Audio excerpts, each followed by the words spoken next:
back. Jim Lewis of Predictive Health Partners, welcome. Thank you. I think you're based here. I am the only cohort in the GIA that is from Des Moines. I guess only 3 ever. What an advantage. You don't have to live in a hotel. We were talking to Kagan, and he's got 2 or 3 kids and a wife in a hotel, and the selling point is that they can go swimming. Yeah, that's what you can do when you have young kids, right? You can sell it that way. Any way you can, but it's been interesting getting to know all of these other cohort members and families, friends. We've become a band of brothers throughout this, and sisters. So it's been very interesting. I was walking through the airport last night. You know what I learned about Des Moines? Des Moines is French for the Moines. Did you know that? The monks, I think, is what that means. Is that what it means? That's what we've always been told as kids. I'm going to get the t-shirt. It says Des Moines is French for the Moines. We're going to get you a t-shirt that says Des Moines, hell yeah, selling insurance and taking names. How about that? Each one of those. Kicking ass. We can say that. We'll make this rated R if we want to. Predictive Health Partners. Let me guess, you're in health insurance. Correct. I would say we're in the space of trying to reduce avoidable, unnecessary, wasteful spending, which is a big chunk of the problem right now. And especially for self-funded organizations and their employees, because they lack the insight they desperately need: price transparency. Well, that's interesting. What sort of company self-funds, and why would they do that? So you've got 41% of the workforce that works for self-funded companies. Really? Yes. That's a lot. It is a lot. That's so a lot more than I thought it would be. And in fact, what's interesting is the trend is actually smaller companies are getting into self-funded. So rather than just simply paying an insurance company, you're bearing and managing that risk. And so part of what's been going on is this putting more burden onto the employees and this cost sharing, meaning high deductible health plans, and putting more of this, you need to be a better consumer to save yourself and the company money. Yeah, if we band together and we go for weekly hikes and no more donuts, and we can control our own personal health, which controls our group health, which will control your costs. Yeah, that's what I would call the slow route to victory. Okay. Okay, and most CFOs, CEOs, they're too impatient to wait and believe that that is really having an impact on the bottom line. So what we do is we take a look at the bills, the provider bills over a previous year, and this de-identified data allows us to say— What sort of data? It's de-identified, meaning there's no personal health information, no HIPAA. So this is just your bills. Think of if you bought millions of dollars of printing, you'd probably want to see the detail on those bills. Yeah. Right? You wouldn't just say, well, how much did we spend? Are we overspending? And what we look at is there is about 30 to 50% of the total cost of healthcare that is what I would call routine commodity care, meaning it's outpatient, it's blood work, it's imaging, it's prescriptions. These are repeatable, definable, same procedures done facility by facility. However, this is where it gets interesting. The variation of the cost of the exact same MRI, which is a pretty common procedure, will vary by as much as 5 times within your network. So you've got a PPO and you say, well, as long as I use my network, I should be fine. So 5 times, so a cost from $500 to $2,500. Correct. But the exact same procedure. Exact same procedure code, only because of the facility you're going to have that done. The problem is you don't know that when your doctor says, I'm going to have you get an MRI. You simply say, sure, let's go get an MRI. So wherever you say. And then the bill comes. And that's when you get the big surprise. You're like, wow, I had to cover all of this on my deductible because I'm on a high deductible health plan. That's not good. I don't have the money saved for this. I've got a problem. As opposed to if you were to look ahead of time and see that if you were to narrow down your choices, you can go to that more expensive one if you want, but if you went to this more narrow choice of high quality, similar or lower cost especially, you can perhaps even have that service for free depending on what the procedure is, because it's that much savings for your employer and you to not go to the high end.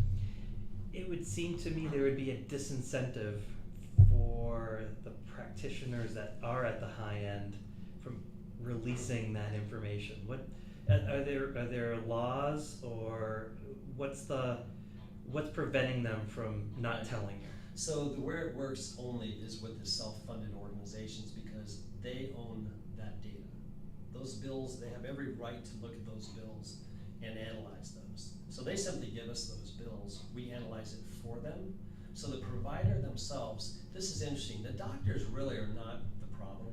Doctors are not making typically an enormous amount of extra margin. What happens is, a lot of times you'll have them affiliated with certain facilities. And so yes, that doctor is gonna send you to their facility.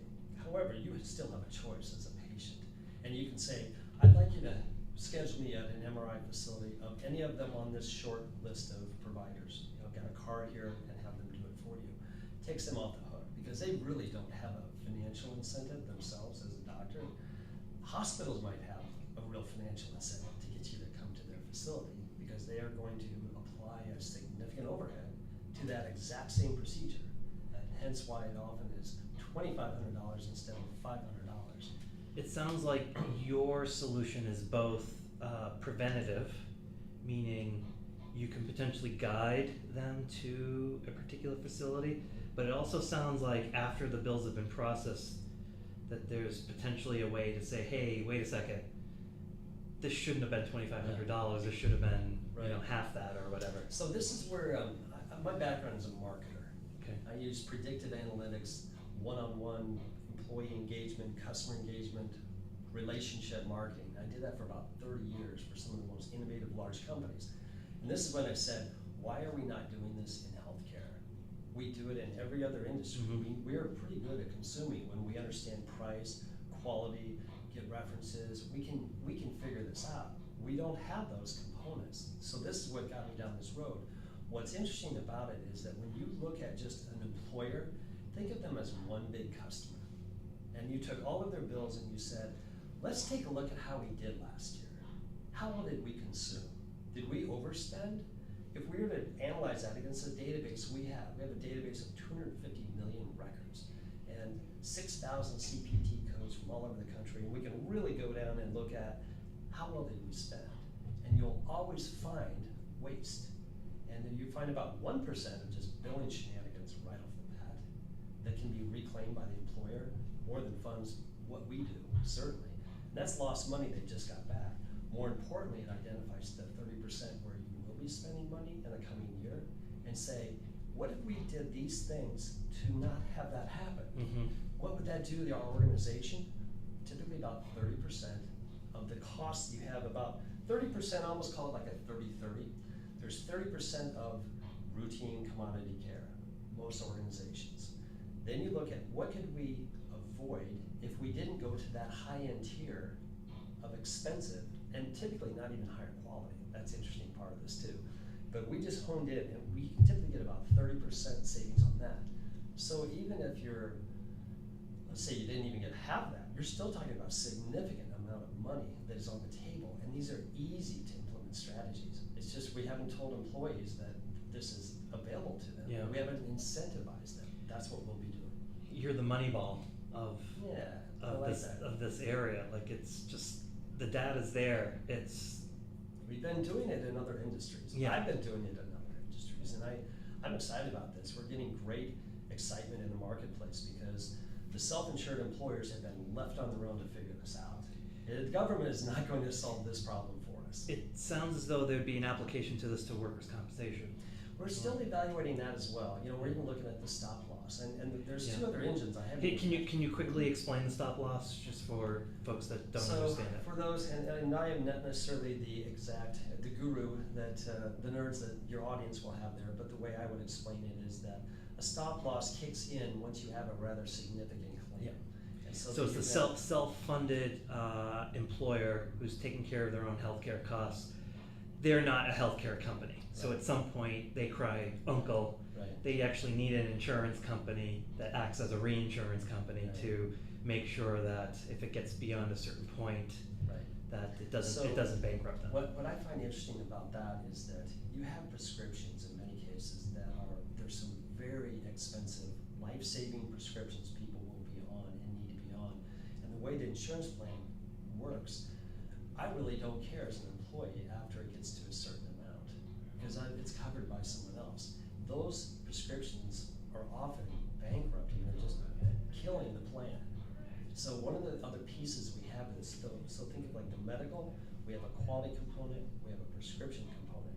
This one's very interesting that we're just getting ready to release. What it allows us to do is shop prescriptions, but most people say, well, I've heard of GoodRx, and that's a very good service too. But that's gonna help you more with like generic low end. It doesn't solve the $500 billion a year middleman PBMs. $500 billion, think about that. That's like 15% of the total cost of healthcare just for that. It's a little bit of money. It adds up, $1 trillion here and there. So what we do is we have a relationship with our engine that goes directly to the manufacturers and bypasses that. So that if you have these very high cost specialty drugs, we can save a significant amount of money for the organization. And for the more innovative organizations, they might want to incentivize and reward their employees for doing that. So keep in mind, one of the reasons we're in this quagmire is we don't have savings as individuals and as a country. So we only have 53% of the population cannot handle a $1,000, actually a $500 surprise. 74% can't handle a $1,000 surprise of any kind. So here comes a surprise medical bill. Here comes a surprise prescription that I have to cover. All these additional costs, and we're not prepared for that. What if, this is kind of the big idea of what I'm intrigued by, is what if we aligned our employees and our employers together and said, if you can save the organization $1,000 because you look at getting this new prescription more cost effective, or you didn't go to that facility for your outpatient, you went to this one, which is higher quality anyway, we're going to put money into your health savings account, tax-free. Because you save the company $800, we just put $200 in there. You maybe just save the company $10,000, we just put $1,000 in the health savings account. That, I know consumers, that's my background. That will work. Money talks. Money talks. Plus, the whole incentive structure changes for everybody that's involved in that, and we are talking like we do want them to make good health decisions, and that's a system that can only be managed with technology. I would agree, and the one thing we all can share is that there is no worse feeling than wasting money on something that didn't have to happen.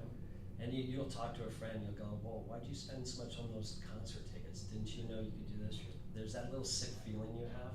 That's happening all across America right now. In fact, this is an interesting stat. Gallup just came out with some great research less than a month ago. The majority of the population is more concerned now about the medical bill than they are the illness itself. Think about that. How did we get ourselves? And last year we borrowed $88 billion as a nation to cover the medical bills that we didn't already pay for. We've already spent an enormous amount of money.